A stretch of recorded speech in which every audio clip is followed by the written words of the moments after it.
This is an episode of Crime World Presents Beast, the Murder of Nora Sheehan, which was first released in November 2023. You can listen to the full series, as well as our latest projects, Caught in the Crossfire and Double Cross, The Murder of Robbie Lawler, wherever you get your podcasts. So, was he the oldest? Yeah, he's the oldest, and he was born in November in 47. Billy was born in November in 48. I was born in July in 51. Jimmy was born in January, I think, in 54, because his name is James Marion. Marion was the Marion year, and every child that was born that year was called Marion. Then Aidan, he's living in America. He was born in 59. And Stephen was born in 66. So 5 boys, and I was kind of in the middle. I mean, I guess I'm wondering what Noel was like as a child. Violent. My mum and dad, they had a car, but they also had a motorbike. He had a Triumph 350. And both of them used to love to get on the bike, and they'd go down to Crosshaven, or my dad, fabulous singer. And, you know, at the time, it was a big thing when you go to the pubs. You'd go in and you'd see all the cups and stuff up on the shelf, and you'd be asked to sing, and you'd go into a bit of a competition, and he'd come home with this cup that he'd be after and be delighted, you know. And years later, I did it with him, you know, to different places they went. But he used to babysit. And I remember my mother would go get one of us to go to the shop, and she'd buy things like maybe a crunchy bar, or a packet of Rolos, or the pastilles, or all these, and you'd get your choice. And I remember this particular evening in particular, Billy was there. Him, Billy, and I were in the lounge, and he hit me in the back, and he said, "Get over to the shop." You see, there was never a thing of, would you go to the shop for me? Never anything like that. Get over to the shop. He wanted, you could buy cigarettes that time, one at a time if you wished. And I said, no, I'm not allowed. And I wasn't allowed. I was caught by the shoulders and pulled up like that off the couch, and he up with his knee and gave me the knee right in here to the stomach. And I remember Billy grabbed him, because he went to hit me again, and Billy grabbed him and pulled him off me. But I couldn't get up. And I think I was about maybe 11 or 12 at the time. I was in intense pain. He went to attack me again. I remember Billy went to the poker in front of the fire, and Billy lifted it up and he said, "Touch her and I'll have you." But I couldn't get up off the ground. I was still on my knees across the seat of the couch to try and get relief, because Billy got me 2 Anadin that evening. And I was still there when my mum and dad came in. And there was murder, of course. When my mum and dad came in, they saw the condition of me. But he was very heavily reprimanded for that. But I was learning at that time to be nowhere near him. Noel Long is 74 years old. He has an entire lifetime of violence and chaos behind him. And as Julieanna, his sister, has told us, it started young. But it wasn't just aggression with Long. There was something more sinister than that going on. His violence often went hand in hand with a sexual perversion that was evident even in his very early childhood. Nora Sheehan was a victim of that terrible combination, and we found many other women who experienced it too. Julieanna was probably the first. It would have been before my communion. I was 6 and 10 months when I made my communion. And just before my communion, I recall him coming into my bedroom. I was asleep, and I remember him under my bedclothes, groping under my bedclothes. And I remember waking up, and I remember shooting backwards into the corner of my bedroom, where the wall, you know. And he did that several times over a period of time. He never we'll say, succeeded in doing anything to me. But there was one particular time I got the courage to say to him, "Don't touch me, I'll tell my daddy." Straight away, he put up his hands. No, don't do that. Shh. Can't do that. He went into complete panic. And I remember then feeling I had a little bit of power here. I learned I had that little bit of authority because of my dad. Because being the only girl, I was the pet. And I knew I didn't have to explain anything to my dad. If I told my dad he did it, my father would have killed him. He knew that. He wouldn't have survived. You're listening to Beast, The Murder of Nora Sheehan, a Crime World podcast. This is episode 2.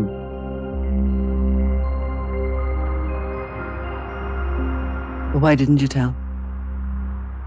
I think I was torn between how it would hurt my mum and dad and what trouble it would cause. And I was aware I didn't want that. Mm. I was kind of feeling, I suppose, that because he had stopped, I could kind of keep it that way. Was he violent with your brothers? Yeah, he would have, like, if they had whatever toys that they had, if he wanted it, he took it. Or if he didn't take it, he danced on it. If I can't have it, you won't have it. And I remember my mum and dad getting him a speed bike when they were new, like we had second-hand bikes. But he always got really good stuff. It's like... He was the oldest though, wasn't he? He was, but it's like, I think too, they were like trying to let him know that they did love him and that they had his best interests at heart. And if he, pulled his finger out really, like, and behaved himself, that there would be bonuses for him along the way. They did genuinely try. And they did take him, Nicola, to loads of doctors. Mm. My mother did take him to psychiatrists. From what age do you think? Oh, from when he was quite young. From when he was quite young, because it would have come through the school. He would have been disruptive, in the school. And they would have said, well, he has to be looked at,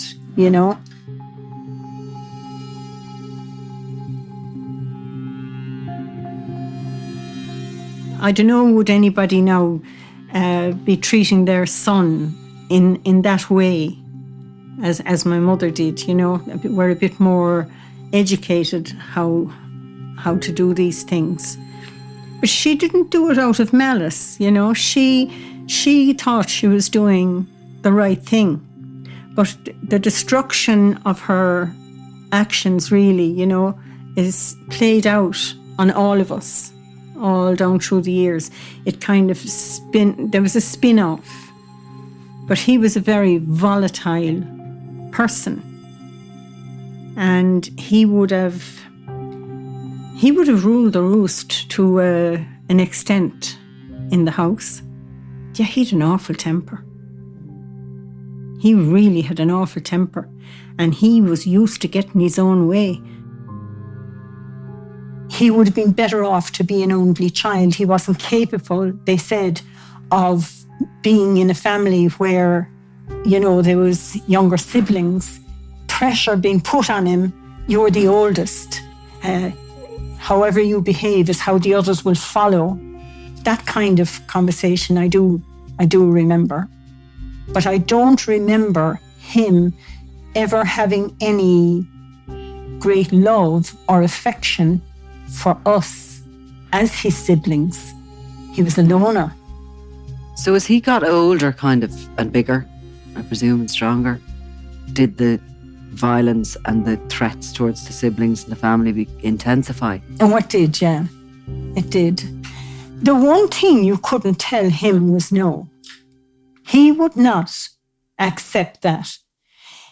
If he wanted something, he wanted it. And regardless of what you said, it made no difference. He had his mind made up. that he wanted what it was. He was going to have it. He never, to my way of thinking, had a conscience about what belonged to you. If you had it, he took it. He had no conscience about that. He was different to the rest of us. The rest of us had empathy with each other, and we involved each other in our lives. But he didn't. There was consequences when you did say no. Oh, yes. Always was. And you knew it. You knew it. But you did. You defied him all your life. I knew right from wrong. And I remember he attacked a woman who came out of the Nuke bar in Youghal. I was only married a short time. I married in 71, and we lived for 6 or 8 months at the house. It was called Dalmaroy out at Summerfield Cross. And we had to give that up then because it was being let for the summer. And we got a flat inside an Eglinton Terrace in Youghal. So that would have been 72. In that period of 2 to 3 years, he was in Youghal and he was driving Billy's car. And he attacked that girl when she came out of the Nuke bar and she was going up. He attempted to rape her. Whether he did or not, I'm not too sure. But there was a Garda chase involved. And he drove the car down steps, coming down into Youghal. Between the jigs and the reels, he was arrested. And he turned around and he told him, I was in my sister's house. And that's the flat I had then in Eglinton Terrace. Not knowing about this, a few days later, I get a knock on the door. And it's detectives. And they're saying to me, you have a brother, Noel Long? I said, yes, I do. Was he here such and such a night? I said, no. It would have been a Saturday night. I said, no. Is your husband here? No. I said, he was out playing music that particular night. He worked in Youghal Carpets at the time, but he was also a musician. Was I aware of this event happening? I said, somebody had told me that something happened, but I didn't know what the story was. I mean, I was a young mother at the time with a small baby, you know, and I wasn't into what was going on around the streets. So he said, you're telling me he was not in your house? He didn't call to the house? He wasn't in the house? He didn't have a cup of tea? No, he was not. I was not aware he was even in Youghal. So that went against me where he was concerned. And I discussed it with my dad. And I said to my dad, I'm going to be in real trouble with him. I said, if I am on my own, I said, he's going to punch me out. I said, over this. Now, he did attack me over it and said, in future, if I say such and such a thing, you'll agree. And I said, I won't. I won't. Because I said, if you're going to go out doing things that are illegal or against the law, whatever, I'm not going to give you an alibi and back you up. I said, I can't do that. I just can't do it, and I won't do it. So the best thing you can do, I said, is stay out of Youghal. I said, that's my advice to you. You can't, I said, attack women and turn around and expect me, I said, to say that you were sitting in my house drinking tea. It's not going to happen. And so as the years were going on, our relationship was going down the Swanee, but he was realising she's not a pushover anymore. We've managed to put together a long list of women that Noel Long has attacked over the years. The records are there. Charges, court appearances, suspended sentences. Julieanna can point to others, many that never made it as far as a courtroom. There are young women, old women, even a girl with intellectual disabilities. The attacks happen in his car, in the woods, or in his home. But despite the variety of these cases, and despite the years that separate them, there's a pattern. They all have one thing in common.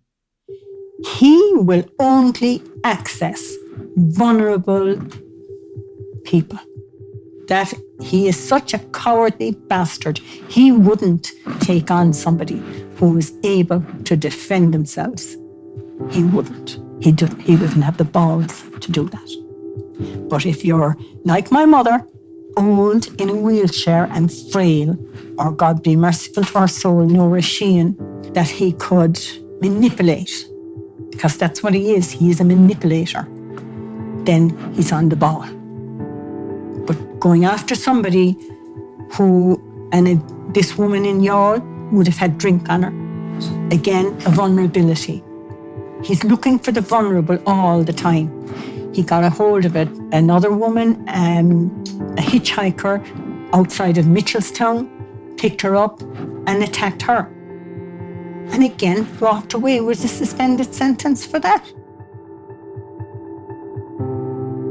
But I mean, he transitions from this bully within the household, and all of a sudden you're 18, he's 22, and he's grabbing women from outside pubs. Like, when did that start coming in, his fantasies or whatever we'd call them about women?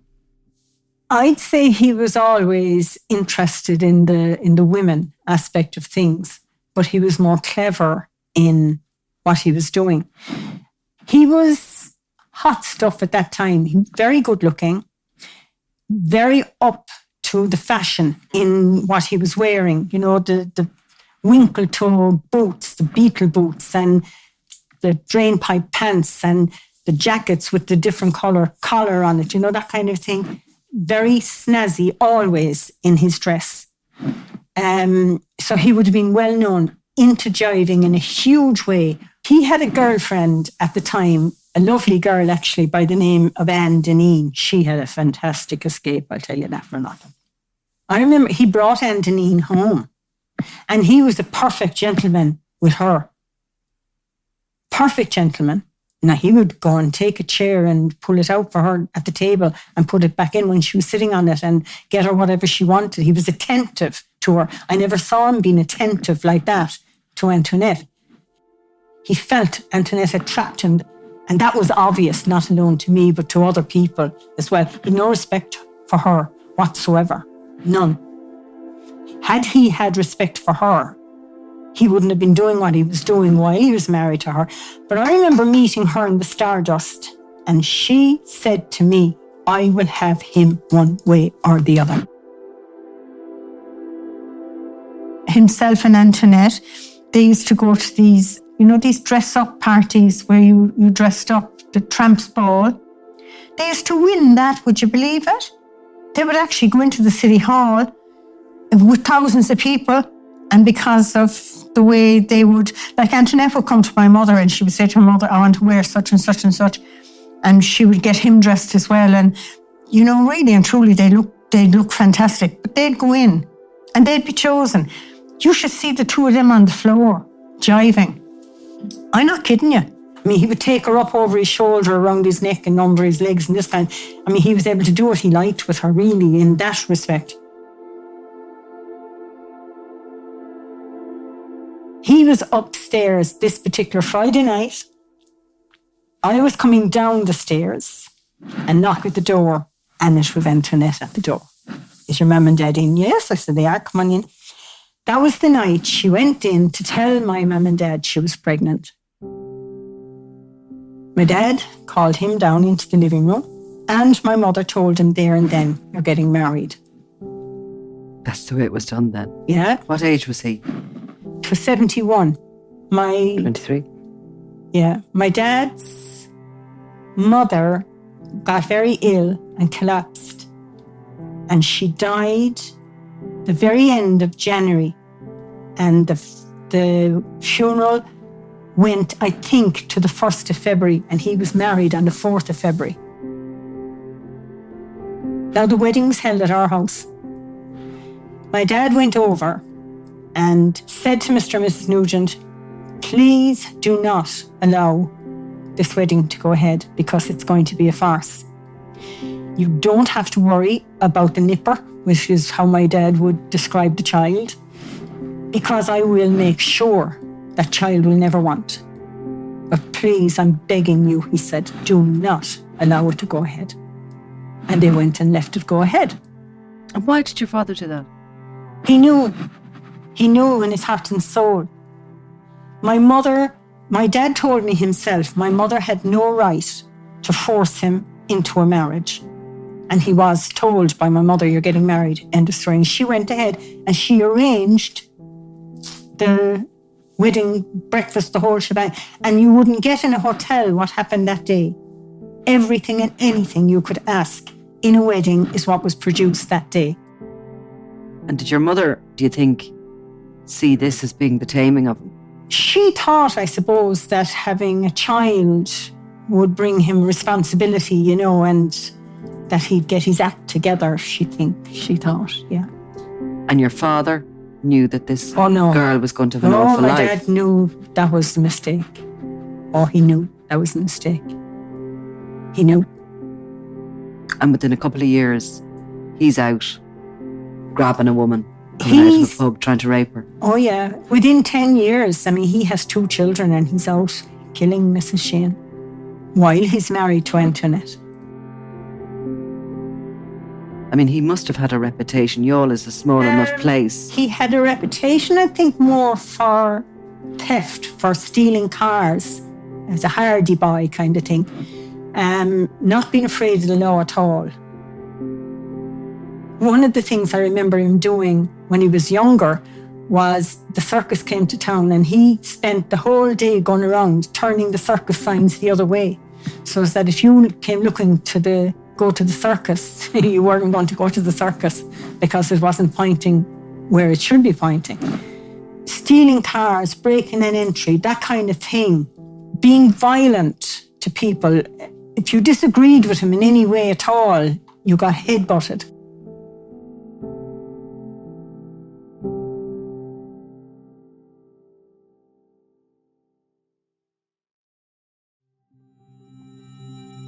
There's one thing I must say to you that is very important. What people don't realise, he is a trained killer. You're looking at me with your eyes open. He spent a long time in the Royal Irish Rangers. And he was trained up in Northern Ireland. And he was the Army's best shot at that time. He was a major cadet. He was one of their best cadets. And he knows how to kill because they are trained in that capacity. This is why it's not a surprise to me that he would attempt to kill my mother or my father or succeed in killing Mrs. Sheehan. It's no surprise to me whatsoever because of that violence that's in him. Because he'd be, the Marines in America, he was kind of trained in that way. But he screwed up badly. He was ordered to stand guard outside the colonel's home. And on a dare, I believe, he climbed the wall of the building and went in to the bedroom of the colonel's daughter.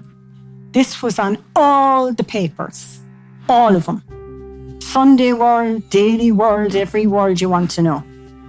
And he was captured because of a thumbprint on the windowsill. He didn't touch her, he didn't rape her, he didn't attack her, but he went up there and he went in. He was captured and he was taken into the prison of the army. Asked to go to the bathroom and he went through the ceiling, through the ducts and climbed through and escaped. And there was a police hunt all over England for him. He was known to have a beetle moustache, armed and dangerous. Do not approach him. Now, I'm going back a long time ago. So you're talking about a very, very violent person to be classed as armed and dangerous. And what age was he then? About 18? Just about, yeah. Yeah. I certainly wasn't married then.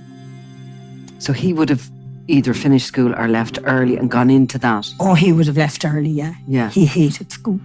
And again, was he encouraged into that by her parents? Did they think that No. would tame him, or No. did he choose it? I think he left. I think he was in the army before they knew it. I don't even think they knew he was in England at that time.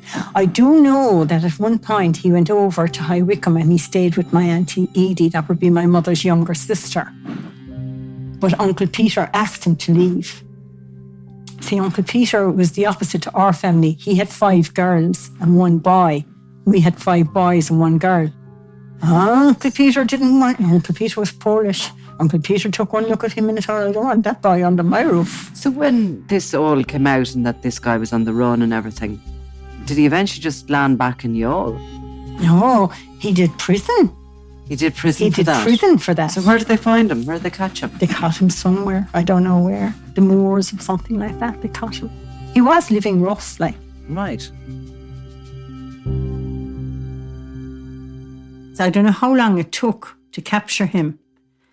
And I remember a doctor being brought to the house and my mother being sedated. She was just screaming at my dad, saying that they were going to shoot him like a dog. They were going to run him down and shoot him like a dog. And so he did bring in the doctor and they did sedate her. But my dad then wouldn't allow her to see the papers. There was a big write-up on some paper. I remember her calling me and she said, take that back over, she said, to the shop. They're after selling a newspaper, she said, and this page is missing out of it. And I did. I took it over. I had to do what I was told. But what I didn't know was my dad was after seeing the article and taking the page out. And when she was reading the paper, of course, the pages were missing. And I don't know where my dad was, but I had to go over. And I remember your man over in the shop looking at me because he had read the paper, so he knew. And he handed me back the paper and he said, go back and tell your mother, he said, that paper was complete, like when they sold it to us. But he didn't say anything about the pages being missing or somebody would have taken them out. But she was very pissed off about that the page is missing out of the paper. But I do know that my dad had taken the pages out. When Nora Sheehan's body was discovered in Shippool Woods in June 1981, Gardaí were already very familiar with Noel Long's history of sexual violence. He immediately became a suspect. And while his family were also all too familiar with Long's behaviour, they weren't at all prepared for what came next. Do you remember at the time do you remember around the time that it happened and the time that he was arrested? I do, vividly. Yeah? I do. I remember my mother called me. She rang me. I was just in the house. She said, we're in deep trouble. And I said, what are you talking about? She said, your brother's been arrested. And I said, ma'am. I said, what's he up to now? And she said, you won't believe it. She said, he's up for the murder, she said, of a woman.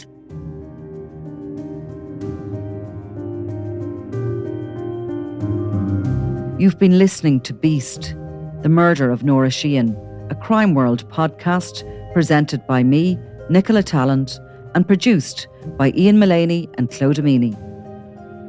This podcast is part of the Acast Creator Network.